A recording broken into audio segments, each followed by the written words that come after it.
아담에게 배꼽이 있었을까요? 없었을까요? 테두리에 잘려나간 자리인 배꼽은 한 사람이 어머니 배 안에서 10달을 살았다는 증거입니다. 태주를 통해 태아는 어머니로부터 영양분을 공급받습니다. 그러면 아담에게 배꼽이 있었을까요? 아니면 없었을까요? 말장난 같지만 중세 시대에는 심각한 논쟁의 주제였습니다. 아담이 어머니의 태에서 나지 않고 흙으로 직접 빚어졌다면 그에게 탯줄이 없었을 것이고 따라서 배꼽도 없어야 합니다. 반대로 배꼽이 있다고 주장하는 사람들은 하나님이 인간을 창조하실 때 후손과 똑같은 모양으로 창조하셨을 것이다. 이렇게 주장합니다. 이 논쟁은 격렬했습니다. 이 주장으로 인해 의외로 난감한 사람들이 있었습니다. 그것은 중세시대의 화가입니다. 중세의 화가들이 아담을 그릴 때 배꼽을 넣어야 되는가 말아야 되는가 이걸로 고민했습니다. 실제로 중세 그림을 보면은 아담에게 배꼽이 없는 경우도 있습니다. 물론 미켈란젤로가 그린 시스티나 성당 천장에 있는 천지 창조에는 아담의 배꼽이 있습니다. 이런 논쟁은요, 재미는 있어 보이지만은 신앙에 도움은 되지 않습니다. 예를 들어 하나님이 천지를 창조하시기 전 무엇을 하셨는가? 이에 대한 질문하는데 유명한 대답이 있죠. 뭐죠? 그와 같이 쓸데없는 것을 질문하는 인간을 위해 지옥을 창조하셨다. 입니다. 종교개혁자 칼빈은 이렇게 말합니다. 모호한 문제에 대해서는 하나님의 말씀에 제시되는 것 이외에는, 하나님의 말씀은 성경이죠. 성경에 제시되는 것 이외에는 그 어떠한 것도 말하거나 추측하거나 심지어 알려고 하지도 말아야 한다. 아담에게 배꼽이 있었을까? 혹은 하나님은 천지 창조하기 전 무엇을 하셨을까? 이런 호기심에 찬 질문으로 시간을 낭비하기보다는 신앙적으로 더 중요하고 본질적인 것에 우리의 신앙을 투자하는 것이 현명한 일입니다. 본문에서 지난주 한 차례 설교를 했고요. 오늘은 12절부터 설교를 하려 합니다. 12절을 함께 읽으십니다. 그러나 왕후 와스디는 내시가 전하는 왕명을 따르기를 싫어하니 왕이 진노하여 마음속이 불 붙는 듯 하더라. 아수에르 왕은 장치에 왕후 와스디를 초청합니다. 잔치에 참여한 수많은 사람들에게 왕후의 아름다움을 자랑하기 위해서입니다. 10절을 보면은 7명을 보내 왕후를 초대할 정도로 왕의 초청은 매우 정중하게 진행됩니다. 하지만 와스디는 왕의 명령을 따르는 것을 싫어합니다. 왜? 와스디가 아하수에로 왕의 초청을 거부했을까? 사실 미스테리입니다. 강력한 왕이 통치하던 시절 왕의 명령을 어긴다는 것은 죽음을 의미했습니다. 왕후 와스디가 이것을 모를 리 없습니다. 그럼에도 왕후 와스디는 왕의 명령을 거부합니다. 지난 시간에 잠깐 언급했는데요. 본문을 연구하는 학자들은 왜 와스디가 왕의 명령을 거부했을까? 이것이 관심사였습니다. 유대 랍비들은요, 11절을 보면은 왕이 왕의 관을 정지하고 왕 앞에 나오라 이렇게 말했다. 왕관만 있지 옷에 대한 언급은 없기에 아하수에로 왕은 왕후 와스디에게 왕관만 쓰고 나체로 나오라고 명령했다. 이렇게 해석했죠. 말도 안 되는 해석이에요. 본문은 왜 와스디가 왕의 명령을 거부했는가 이에 대해 명확히 말씀하지 않습니다. 에서서 전체를 보면 이것은 중요한 문제가 아니에요. 그러기에 아무것도 언급하지 않고 넘어가는 것입니다. 하나님이 명백하게 성경을 통해 말씀하지 않으신 것은 별로 중요하지 않기 때문입니다. 만약에 구원과 같은 중요한 문제라면은 성경에서 명백히 말씀하셨을 것입니다. 그러니 모호한 문제에 대해 너무 관심을 많이 가지는 것은 시간 낭비입니다. 본질적이고 훨씬 중요한 것에 시간을 투자해야 합니다. 지적 호기심이 잘못되면은 아담에게 배꼽이 있었는가? 그리고 하나님은 도대체 천지를 창조하기 전에 뭘 하셨을까? 여기에 고민합니다. 특히 요즘은요, 인터넷이 발달했어요. 스마트폰의 보급률도 굉장히 높아요. 그러다 보니 지적 호기심이라는 이름으로 별로 중요하지 않은 것에 시간을 낭비하는 경우가 많습니다. 그런 시간에 더 깊이 성경을 묵상하고 주님을 생각하며 기도하는 것이 좋습니다. 12절은 왕의 명령을 거부한 와스디 이유에 대하여 별다른 관심을 가지지 않습니다. 우리 입장에서는 궁금할지 모르지만은 본문의 초점은 와스디가 아닌 아하수에로 왕에게 있기 때문입니다. 와스디가 왕의 명령을 거부하죠. 그러자 왕이 어떻게 반응하죠? 12절을 보세요. 왕의 반응이 뭡니까? 마음속이 불 붙는 듯 하더라입니다. 왕은 왕후가 잔치에 오므로 자기를 과시하려 했는데 이 시도가 오히려 자기 권위를 떨어뜨리는 결과가 되자 마음을 절제하지 못할 정도로 화가 납니다. 왕후가 자기의 권위를, 왕의 권위예요. 왕의 권위를 깎아내렸습니다. 그러자 왕은 화가 머리끝까지 치밀어 오릅니다. 1절을 보면요. 인도로부터 구스까지. 구스가 어디라고 말씀드렸죠? 에티오피아죠.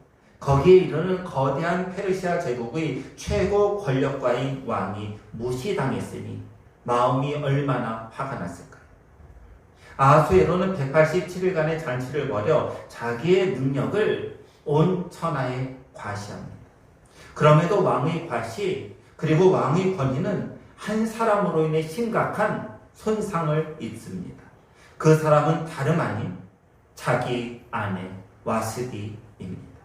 자기의 권위를 지켜주고 높여줘야 할 자기 아내가 자기의 권위를 수많은 신하들 앞에서 깎아내립니다.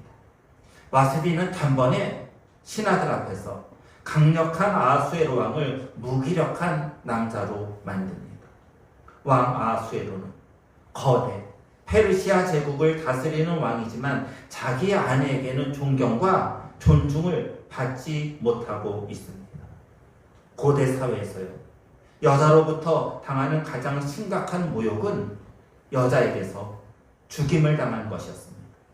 이것에는 못 미친다 해도 왕의 초청을 거절하는 와스디의 행동은 거의 이것과 맞먹을 정도입니다. 아내가 남편에게 가장 심각한 모욕을 줍니다. 어떻게 보면요.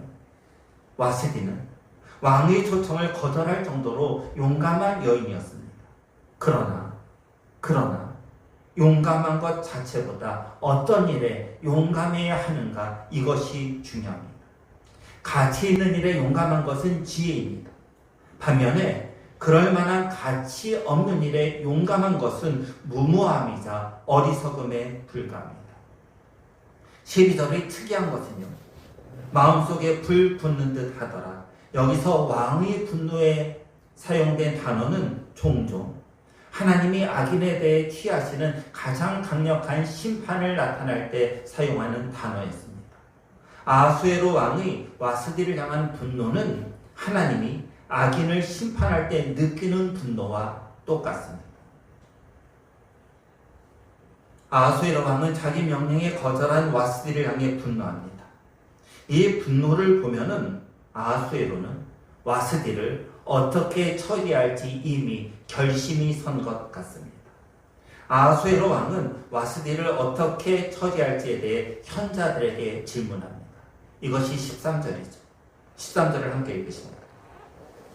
왕이 사례를 아는 현자들에게 묻되 왕이 규례와 법률을 아는 자에게 묻는 전례가 있는데 동서고금을 막론하고 왕들은 문제가 생기면 그 문제를 어떻게 처리해야 하는가 규례와 법률에 능숙한 사람들에게 질문합니다. 이들이 현자들이죠. 아하수에로 왕은 현자들에게 법적으로 와스디 왕후의 문제를 어떻게 처리하면 좋은가 자문을 구합니다. 이들은 규례와 법률에 조예가 깊은 사람이었고 동시에 왕에게 자문, 고문함으로 왕에게 큰 영향력을 끼치는 이들이었습니다. 그런데요, 본문을 보면 과연 이들이 규례와 법률에 맞게 왕에게 의견을 냈을까요? 본문을 보면 그렇지 않습니다. 14절을 먼저 보세요. 함께 읽으십니다. 그때 왕에게 가까이 하여 왕이 기색을 살피며 나라 첫 자리에 앉은 자는 바사와 메대의 7지방관 곧 가르스나와 세달과 아드마다와 다시스와 메레스와 마르스나와 무무간이라. 현자들은 모두 7명으로 구성되어 있어요. 14절을 보면 이들이 왕의 자문에 대해 제일 먼저 하는 행동이 있습니다. 뭐죠? 왕에게 가까이 하여 왕의 기색을 살피며 입니다. 현자들은 왕의 질문에 대해 규례와 법률은 어떻게 되었는가 이것을 논하지 않습니다. 그들이 제일 먼저 하는 행동은 이 자문에 대해 왕은 어떤 생각을 갖고 있는가, 왕의 기색, 왕의 분위기를 살핍니다. 왕의 분위기를 살핀 후 7명을 대표해서 무무간이 왕에게 이렇게 대답합니다. 16절이에요. 함께 읽으십니다. 무무간이 왕과 지방관 앞에서 대답하여 이르되 왕후 와스디가 왕에게만 잘못했을 뿐 아니라 아수에로 왕이 각 지방의 관리들과 뭇 백성에게도 잘못하였나이다. 무무간의 자문을 좀 자세히 좀 보세요.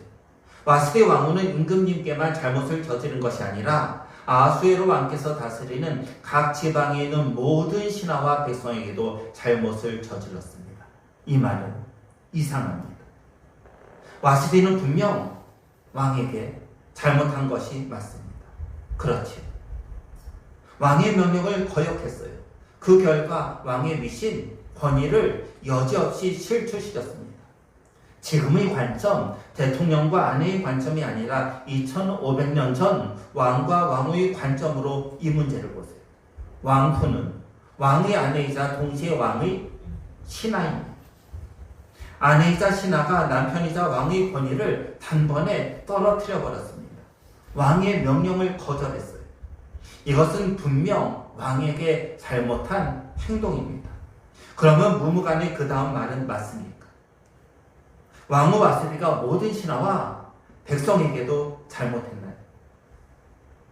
그래 보이지 않습니다.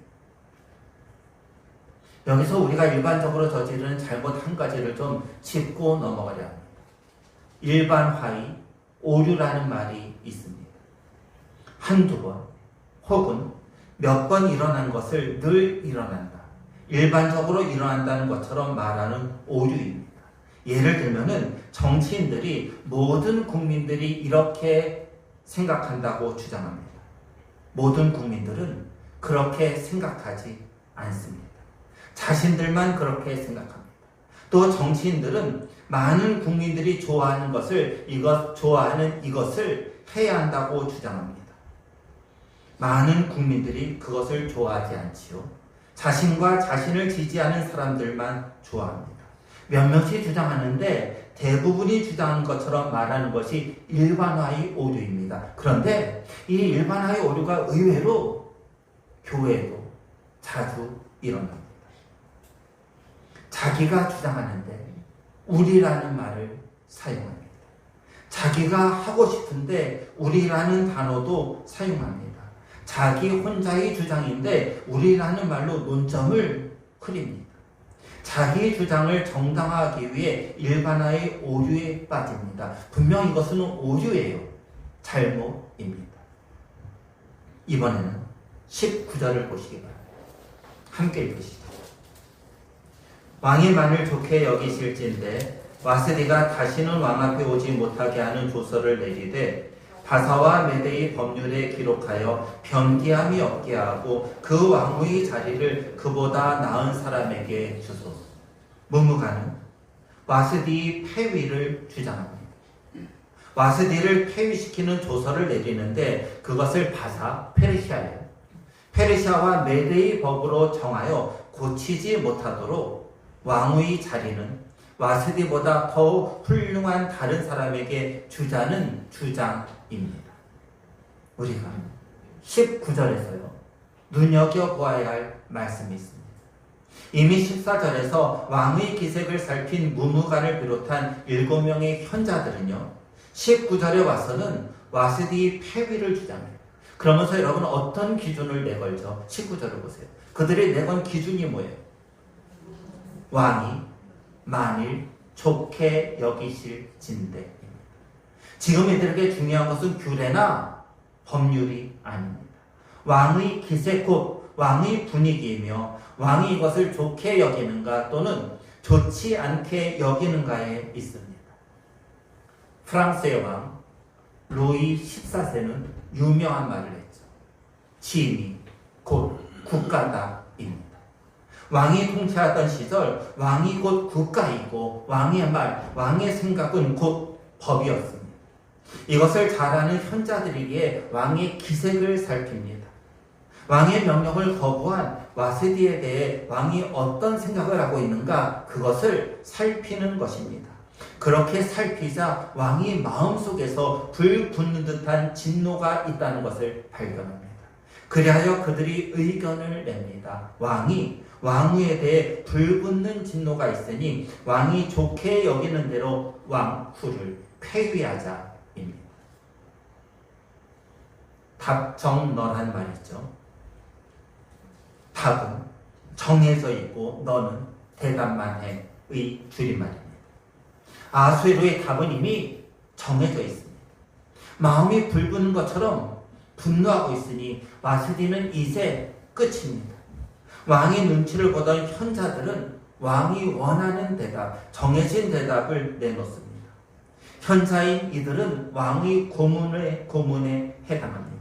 이들이 철저하게 왕의 뜻에 따라 왕의 명령에 따라 움직입니다. 만약 왕이 자기 마음에 들지 않는다면 자기에게 자문하는 현자들 역시 언제든지 처형할 수 있습니다. 실제로 본문에는 아수에로 왕이 나오잖아요. 페르시아의 아수에로 왕. 아수에로 왕 다음에 페르시아 제국의 왕은 다리우스 2세. 다리우스 2세 때 어떤 기록이 발견되냐 하면은 왕이 자기 마음에 들지 않는다고 법률 자문가를 죽인 기록이 있습니다. 이들은 아수에로 왕이 이미 와스디에게서 마음이 떠난 것을 파악했습니다. 그래서 19절을 보면 아예 왕의 아내에게 왕후라는 호칭을 떼고요. 그냥 와스디라고 부릅니다. 이제 본문의 메시지, 본문의 적용으로 들어가려 합니다. 제가 설교하면서 계속 강조하는데 본문을 지금의 관점이 아닌 본문 시대의 관점으로 보아야 합니다. 아내가 남편의 초청을 거절할 수 있고 장관은 대통령의 심기가 아니라 법과 규정에 맞추어 대통령에게 자문해야 합니다. 이것은 우리가 지금 살아가는 21세기의 관점입니다. 지금의 관점이 아닌 본문, 2500년 전의 관점으로 본문을 보시기 바랍니다. 와스디는 왕의 명령을 거부합니다. 그 결과 남편이자 왕은 권위가 떨어지고 모욕당합니다. 그것도 수많은 신하 앞에서 당하는 모욕입니다. 그러자 왕은 분노합니다. 와스디의 어리석은 행동으로 왕이 모욕당하고 왕이 진노하고 있습니다. 이것을 왕이신 하나님과 우리와의 관계로 적용해 보시기 바랍니다. 우리에게는 수많은 하나님의 명령, 하나님의 뜻이 있습니다. 성경을 통해 주시는 하나님의 말씀입니다.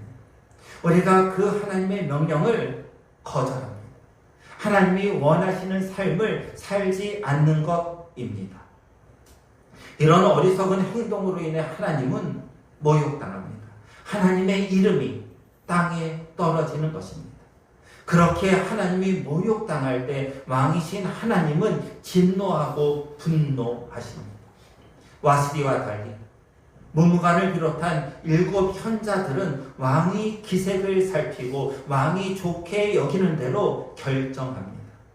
사실 이들의 자세는 왕이신 하나님 앞에 서는 우리의 자세여야 합니다. 우리는 왕이신 하나님 앞에서 왕이신 하나님의 마음을 살펴야 합니다. 그리고 그분을 기쁘시게 해야 합니다. 그분께 영광 돌리라는 것입니다. 그리고 그분이 좋게 여기시는 대로 결정하고 살아야 합니다. 우리를 통해 하나님의 이름이 높임을 받으셔야 합니다. 대략 27년 전에 있었던 일입니다.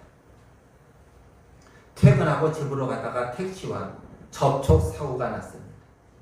회사 택시였는데 나중에 보니 그날 처음 택시를 운전하는 운전사였습니다. 접촉 사고가 나자 운전하신 분은 가만히 있는데 그 옆자리에 승객이 제게 삿대질을 해요. 그래서 운전을 그따위로 하면 안 되지 하고 고래고래 소리를 질렀어요. 자세히 보니 술에 만취한 상태였습니다. 운전하는 분은 조용히 계신데 술에 취한 승객이 제게 삿대질하며 큰 소리를 하니 참 난감하더군요. 마침 지나가던 경찰이 왔습니다. 경찰이 제게 직업을 묻습니다. 일반적으로 경찰이 직업을 묻지 않는 것 같은데 그날은 제게 직업을 물었어요. 그래서 제가 목사입니다 라고 답하자 만취 상태인 그분이 조금 옆에서 앉아서 담배를 피우고 있었는데 저에게 웃으면서 다가와요. 제가 순간적으로 좀 놀랐어요. 술에 한창 취해서 담배 피던 분이 웃으면서 저에게 다가와요. 그러면서 이런 말을 합니다. 목사님이셨어요? 진작에 말씀하시지. 저는 교회 집사예요. 우리 엄마는 땡땡교회 권사예요. 그 땡땡교회는요, 제가 졸업한 중학교 후문 옆에 있던 교회였어요. 제 친구들도 다니는 교회였어요. 여러분들은 웃지만 저는 오래전에 있었던 이 사건을 웃으면서 하나의 해프닝으로 넘길 수 없습니다. 27년이 지난 지금도 성도의 어쩌면 저의 민낯을 보는 듯합니다. 이분의 문제가 뭘까요? 대단히 어리석죠. 창피한 줄도 모릅니다. 우리 모두는 왕이신 하나님의 백성입니다. 왕이신 하나님의 백성인 우리는 왕이신 하나님을 높이고 그분께 영광 돌려야 합니다.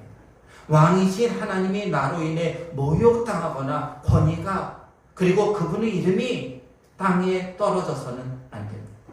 우리가 성경이 말씀하시는 하나님의 명령, 하나님의 뜻에 어긋나는 삶을 살아갈 때 왕이신 하나님은 우리로 인해 모욕당합니다. 왕의 명령을 어기는 것은 어리석은 행동입니다. 이로 인해 와스디는 왕위에서 쫓겨납니다. 우리 모두는 왕이신 하나님의 자녀입니다. 영접하는 자, 곧 그 이름을 믿는 자들에게는 하나님의 자녀가 되는 권세, 곧 특권을 주셨습니다. 예수 그리스도를 믿음으로 하나님의 자녀가 되는 특권을 우리는 누립니다. 왕의 명령을 어긴 어리석은 와스디, 왕의 특권에서 결국은 쫓겨납니다. 사랑하는 성도 여러분, 기억하시기 바랍니다. 왕이신 하나님의 명령을 어기는 것은 대단히, 아주 대단히 어리석은 일입니다. 왕이신 하나님을 모욕하고 권위를 떨어뜨리게 하는 것도 대단히 어리석은 일입니다. 반면에 왕이신 하나님의 명령을 따르기 위해 하나님의 기색을 살피고 그분을 좋게 여기는 것을 결정하는 것은 지혜로운 성도의 본분입니다. 왕의 명령을 따르는 우리를 통해 왕이신 하나님이 영원토록 높임을 받으시기를 소원합니다. 우리를 통해 왕이신 하나님이 영원히 영광 받으시기를 주님의 이름으로 간절히 소원합니다.